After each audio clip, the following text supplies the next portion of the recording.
छत्रपती संभाजीराजे शिवाजीराजे भोसले यांचा खरा इतिहास। अनेक शतकांच्या गुलामगिरीतून हा महाराष्ट्र मुक्त होत होता। हजारो मराठ्यांच्या बलिदानाने पराक्रमाने हे हिंदवी स्वराज्य उभे राहत होते। प्रशासकीय अडचणी येऊ नयेत व प्रजेला आपल्या हक्काचा राजा मिळावा यासाठी राज्याभिषेक होणे आवश्यक होते। राष्ट्रमाता जिजाऊसाहेब यांचे हे स्वप्न होते व ते साकार होत होते। वार्धक्यामुळे राजमाता खाली पाचाडला राहत होत्या। त्याही हा अभूतपूर्व सोहळा पाहण्यासाठी गडावर हजर होत्या। सर्व शिलेदार, दरकदार, मेहुणे पाहुणे यांचा खासा मेळा जमा झाला होता। या ऐतिहासिक सोहळ्याचे साक्षीदार होण्यासाठी किमान लाखभर मनुष्य रायगडावर हजर झाले होते। याच गर्दीचा फायदा उठवत हिंदवी स्वराज्याचे संस्थापक छत्रपती शिवाजी महाराजांचे प्राण हरण करण्याचा व लाख संकटांशी सामना करीत हजारो मावळ्यांच्या बलिदानाने उभ्या राहिलेल्या स्वराज्याच्या या मंगल सोहळ्यातच दगाफटका करून स्वराज्याची संकल्पना राजासहित मातेत मिसळण्याचे योजना याच मातेतील काही नादान रचत होते। ते जातीने ब्राह्मण सरदार होते, परंतु कर्माने मनाने मात्र मोगलायत होते। वतनाच्या तुकड्यासाठी विकले जाणाऱ्यांची त्या अवलादी स्वराज्याच्या मुळावर उठल्या होत्या। तसे यापूर्वीही अनेकदा प्रयत्न करायला या महाभागाने मागे पुढे पाहिले नव्हते हे वेगळे सांगायला नको। शिवाजी महाराजांच्या अष्टप्रधानातील स्वर्णवेस अण्णाजी दत्तो प्रभुनिकर यांच्यासारख्या सख्या साडूच्या घरात खुद्द शिवाजीराजांना राज्याभिषेकाच्या दिवशीच ठार मारण्याचा कट शिजत होता। ते पाहुणे म्हणजे दुसरे तिसरे कोणी नसून त्र्यंबकराव वाडकर व त्यांचे पुत्र निवासराव हे होते। त्र्यंबकरावांकडे 12 गावची देशपांडेगिरी होती, म्हणजेच ते एक छोटेसे वतनदार होते। पण ते बादशहाशी इमाने इतबारे सेवा करून महत् पुण्य पदरात पाडून घेण्याच्या मानसिकतेचे होते व ते पुण्य त्यांना शिवाजी राजांना संपवून हासिल करायचे होते।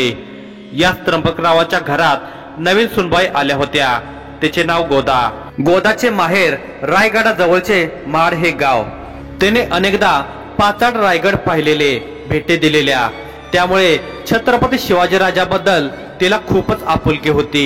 ती त्यांना देवच मानत होती। रयतेचा सामान्य जनतेचा प्राण होता तो राजा। महाराष्ट्राच्या गळ्यातील ताईत होता तो राजा। गोदाची या राजावर बालपणापासूनच जीवापाड भक्ती होती। गोदाच्या लग्नाला 1 महिनाभर झाला असेल। त्या रात्री काही केल्या गोदाला झोप येत नव्हती। कदाचित त्याचे अंतर्मन तिला सांगत असावे, गोदा, तू आज झोपलीस तर स्वराज्याचे प्राण पाखरू ओढालेस बघ, आणि म्हणूनच तू झोपीत जाऊ नकोस। तुझा राजा आणि हे स्वराज्य धोक्यात आलेच म्हणून समज। झोप येत नव्हती म्हणून गोदा बिछाऱ्यातून उठली आणि तिने अंगणात नजर टाकली। अंगणात मशाल जळत होती आणि तिच्या उजेडात कसली तरी तातडीची गुप्त मसलत चालली होती। गोदाचा नवरा, सासरा व काही अनोळखी माणसे त्या मसलतीत सहभागी होती। सासरे 12 गावचे देशपांडे असल्यामुळे असेल काहीतरी महत्वाचे असे समजून तिने त्याकडे कानाडोळा केला व पुन्हा जाऊन अंतरुणावर पहुडली। मध्यरात्र झाली तरी तिचा नवरा अजून बिछाण्याकडे परतला नव्हता, म्हणून ती पुन्हा उठली व दाराच्या तोंडावर येऊन उभी राहिली। ती मसलत अजूनही चालूच होती आणि कटाचा बेत आखला जात होता। त्यांच्यात कुजबूज चालू होती। धीम्या आवाजात योजना बनवली जात होती। उद्याचा राज्याभिषेक हा भोसल्याचा शेवटचा कार्यक्रम ठरणार आहे।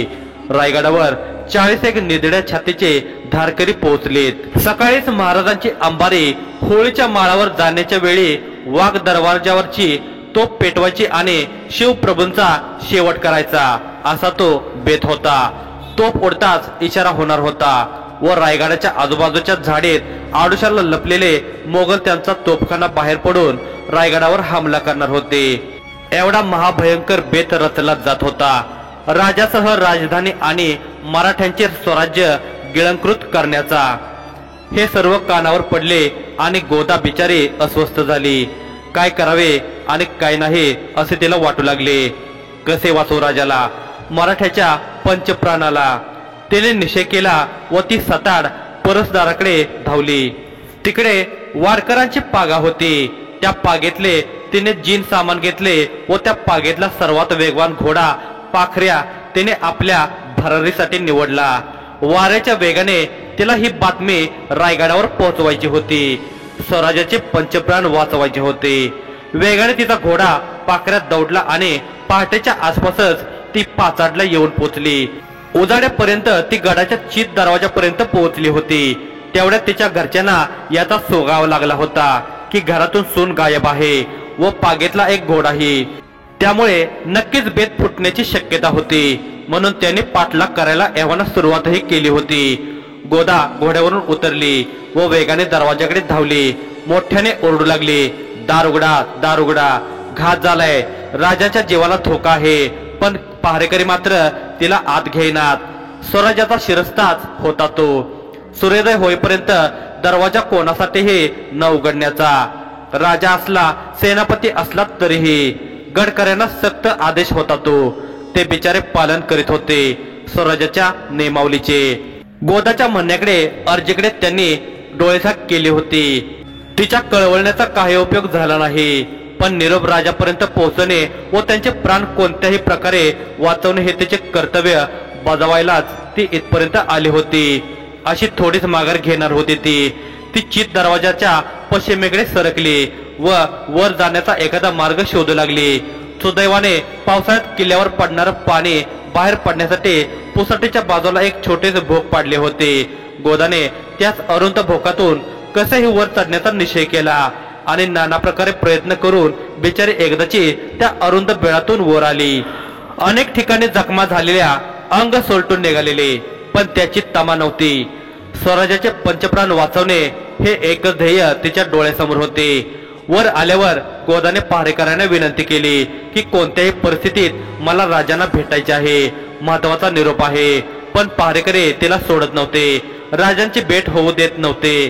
तेवढ्यात सर्जा नावाच्या घोड्यावर बसलेले जागसूत आणि बंदोबस्ताची तपासणी करीत शंभूराजे तेथे पोहोचले।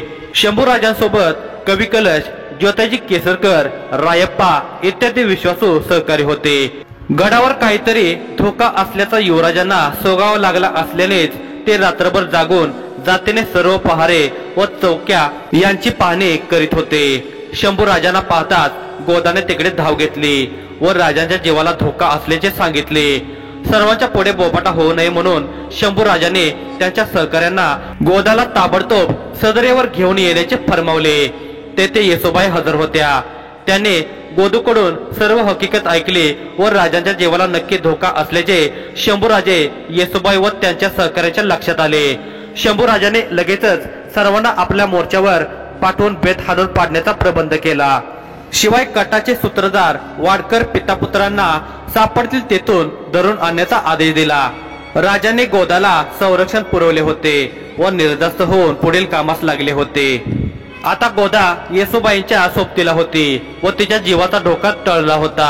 अन्यथा कटकऱ्यांनी गोदाला सर्वात प्रथम संपवले असते, कारण ती त्या कटाची साक्षीदार होती व तिच्या बोलण्यामुळे सगळा कट उघड झाला असता आणि वाडकर पितापुत्रांना कडे लोटाची शिक्षा झाली असती। आपला बेत फसणार, कट उदाला जाऊन आपणास शिक्षा होणार, म्हणून गोदाच्या नवऱ्याने व सासऱ्याने दुसरा कट रचला।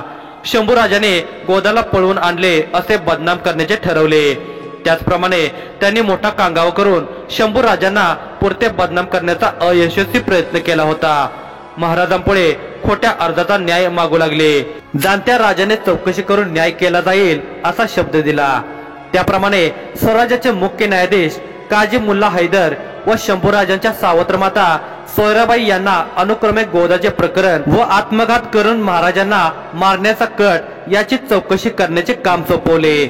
दिल्या शब्दाप्रमाणे राजांनी संध्याकाळी दरबार भरविला व प्रकरणाची सत्यता पडताळून पाहिली।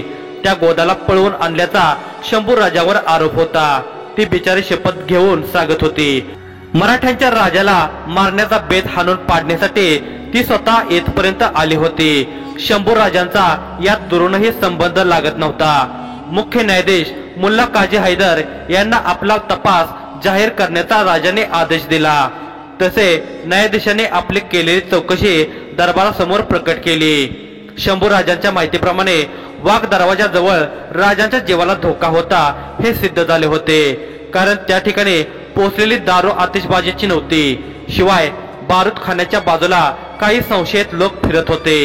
त्यांना गडकऱ्यांनी अडवले असता त्यांनी पळून जाण्याचा प्रयत्न केला।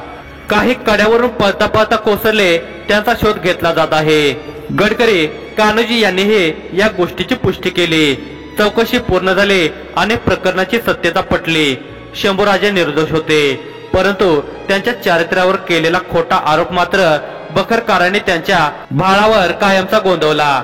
स्वराज्याचे पंचप्राण वाचवणारी गोदा बदनाम केली गेली आणि निर्दोष निष्कलंक असलेला राजपुत्र मात्र आरोपीच्या पिंजऱ्यात उभा केला, जो गुन्हा त्याने केलाच नव्हता। त्यासाठी शंभूराजाने वाडकरांची सून पळवून रायगडावर आणल्याचा कांगावा केला होता। वस्तुतः स्वराज्यातील किल्ला एकदा सूर्यास्त झाल्यावर सूर्योदयापर्यंत कोणत्याही परिस्थितीत उघडला जात नव्हता। मग शंभूराजाने वाडकऱ्यांची सून रात्रीची पळवून आणली, तीही स्वतः शिवाजीराजे आणि सर्व सरदार नातेवाईक मंडळी रायगडावर हजर असताना। नाही, शक्य नाही आणि ते संभवतही नाही। शिवाजी राजाचा पुत्र स्वराज्याचा युवराज अशी आगळी करेलच कशी? स्वराज्यातील दगडधोंड्यांना, काट्या कुट्यांना, पाना फुलांना, बुरजा बुरजांना, रान वाटांना, पाय वाटांना याचा ठाम विश्वास होता, कारण ते वतनदार नव्हते, जहागीरदार नव्हते, वतनासाठी चटावलेले लाचार नव्हते। पण माणसांना कोण समजवणार? पराक्रमी पुरुषाला बदनाम करण्याचे षडयंत्र नेहमीच रचली जातात। शंभूराजे याला अपवाद कसे असतील? खैर, अनेक शतकानंतर का होईना सत्य बाहेर येतच असते, पराक्रमाला न्याय मिळत असतो। जरी काही लोकांनी जाणीवपूर्वक खोटा इतिहास लिहून इतिहासाची सुवर्ण पाने फाडण्याचा प्रयत्न केला तरीही, कारण ती कर्तृत्वाच्या शाहीने व तलवारीच्या पेनाने लिहिलेली असतात। काळाच्या छातीवर आणि नियतीच्या बाहेर कोरलेले कर्तृत्व इतिहासाला सुद्धा मिटवता येत नाही। आणि शिवाजी महाराज, संभाजी महाराजांच्या बाबतीत त्यांचा पराक्रम लपवणे किंवा त्याला वेगळे वळण देणे हे तर प्रत्यक्ष नियतीलाही चंद्रसूर्य असेपर्यंत जमणार नाही। छत्रपती संभाजीराजांचे संस्कृत दानपत्र दिलेले आहे आणि त्याचा अर्थ पुढे दिलेला आहे। स्वस्ति श्री राज्याभिषेक शके 10 रुगिरोद्रारी नाम संवत्सरे पोष्य बहुल 12 द्वादशी गुरुवासरे क्षत्रिय कुलावतंस सिंहासनाधीश्वर श्री राजा शंभू छत्रपती स्वामी यांनी राजेश्री विठ्ठल शंकर देशाधिकारी प्रांत चावले यांचे आज्ञा केले, ऐसे जे दत्ताजी केशवजी पिसाळ देशमुख तफ जोरखोरे यांसी कैलासवासी स्वामींनी हक्क वतन करू दिले आहे, त्याप्रमाणे हे वर्षास मोहिनाप्रमाणे चालत आले। हल्ले कुसूर देतो म्हणून कळू आले, तरी हे दिवसात गनिम कोकणात पेशक या प्रसंगे हशमाचा जमाव करावया देशमुख मशार निलेस आज्ञा केली असे व पुढे कित्येक काम यांचे हातून घेणे असता। उगेच माणूस दिलगीर करावे आणि स्वामी कार्याचा नाश करावा, हे कोण कारकुनी? हे गोष्टीने स्वामीचा तरी फायदा, तरी ती कवडीत की गोष्ट नाही। ऐसे असता असे करावयास गरज काय? या उपरी तरी देशमुख एकंदर रंजीस न करणे, त्यांचा हक्क जो सालाबाद प्रमाणे चालला आहे तेने प्रमाणे तुम्हीही चालवणे, कसूर काढीत की न करणे। पुढे बोबाट आल्यास स्वामी तुमची भेड धरणार नाहीत, हे नेमस्त समजणे। लेखनालंकार। राजा शंभू छत्रपती विठ्ठल शंकर देशाधिकारी प्रांत जावली दत्ताजी केशवजी पिसाळ देशमुख तर्फ जोरखोरे यांचे कैलासे स्वामीने हक्क वतन करून दिले आहे, त्याप्रमाणे मोहीम चालत आले। हली कुसूर होतो तरी हे दिवसात गनिम कोकणात पेशक या प्रसंगी हशमाचा जमाव करावया देशमुख मानिलेस आज्ञा केली असे व पुढे कित्येक काम याचे हातून घेणे असता उगाच माणूस दिलगीर करावे आणि स्वामी कार्याचा नाश करावा, हे कोण कारकुनी? हे गोष्टीने स्वामीचा तरी काय फायदा? तरी कवडीत की गोष्ट नाही। ऐसे असता असे करावया गरज काय? या उपरी देशमुख तरी रंजीस न करणे, त्यांचा हक सालाबाद प्रमाणे चालवणे, कसूर काढीत की न करणे। पुढे बोमाट आल्यास स्वामी तुमची भेट धरणार नाहीत, हे नेमस्त समजणे। लेखनालंकार।